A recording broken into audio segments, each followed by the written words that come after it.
சுகருக்கு வந்து 20 வருஷமாக 30 வருஷமாக வந்து மருந்து மாத்திரை சாப்பிட்டோம், குணமடையாமல் இன்னும் அந்த நோய் வந்து முத்திக்கிட்டே போகிறத வந்து பார்த்து சில பேர் வந்து மன ரீதியாக பாதிப்புக்குள்ளாகுவாங்க. இதிலேருந்து மீண்டு வர்றதுக்கு வேறு வழி இல்லையா அப்படின்னு வந்து தேடிகிட்டு இருக்கவங்களுக்கு தான் வந்து இந்த வீடியோ. நான் வந்து ஆழ்மன சிகிச்சையாளர். எனக்கு வந்து ஊர் வந்து திருவாரூர். இந்த மாதிரி சுகரில் பாதிக்கப்பட்டவங்களுக்கு வந்து எப்படி வந்து சிகிச்சை அளிக்கிறது அப்படிங்கிறத வந்து நாங்கள் வந்து இங்கே என்ன பண்ணுறோம் அப்படின்னா ஒரு கோர்ஸ் மாதிரி நடத்துகிறோம்.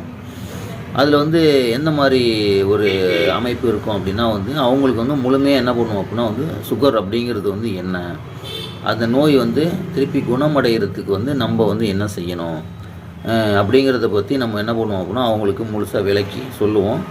அதுக்கப்புறம் அவங்களுடைய பழக்க வழக்கங்களை முக்கியமாக நம்ம வந்து மாற்றுவோம். அவங்க வந்து தூங்குகிற நேரம் எப்போ தூங்குறாங்க, காலைல எத்தனை மணிக்கு எந்திரிக்கிறாங்க, அவங்களுடைய மனநிலை என்ன, வேலைக்கு போகிறாங்களா அல்லது வீட்டில் வந்து ரெஸ்ட்டில் இருக்காங்களா, என்ன சாப்பிட்றாங்க, அவங்களுக்கு பசிக்குதா அப்படிங்கிறதெல்லாம் வந்து அவங்க எல்லாத்தையும் அவங்கள்ட்ட கேட்டு அதுக்கு பிறகு வந்து அது வந்து சுகர் அப்படிங்கிறது வந்து எந்த மாதிரியான நோய், எந்த உறுப்பு பாதிக்கப்படுறதுனால வந்து இந்த மாதிரி நோய்கள் வந்து உருவாகுது அப்படிங்கிறத நம்ம வந்து என்ன பண்ணுவோம் அப்படின்னா அவங்களுக்கு வந்து இதை வந்து ஒரு டீச்சிங் மாதிரி செய்வோம், சொல்லிக் கொடுப்போம்.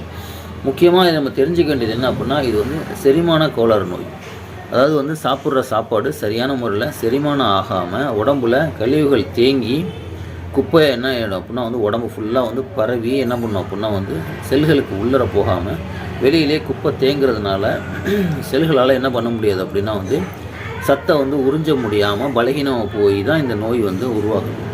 அப்போ அந்த குப்பைகளை எப்படி வெளியே கொண்டு வர்றது, எப்படி வந்து அந்த உடம்புக்கு தேவையான சக்தியையும் ஆரோக்கியத்தையும் கொடுக்கறது, எந்த சாப்பாடை வந்து சாப்பிட முடியும், எது சாப்பிடணும் எது சாப்பிடக்கூடாது அப்படிங்கிறத பற்றிலாம் வந்து அவங்களுக்கு வந்து விளக்கி சொல்லி கொஞ்ச நாள் வந்து நம்மளோட அவங்கள பயணிக்க வச்சு அதுக்கப்புறம் அவங்களுக்கு ஒன்று ஒன்றா சொல்லி கொடுத்து அவங்கள வந்து ஒரு அதுலேருந்து மீட்டு வெளியே கொண்டு வர்றதுக்கு உண்டான வழி வந்து மருந்து மாத்திரை நம்ம வந்து என்ன பண்ண முடியாது அப்படின்னா வந்து தொடர்ச்சியாக எடுக்க முடியாது.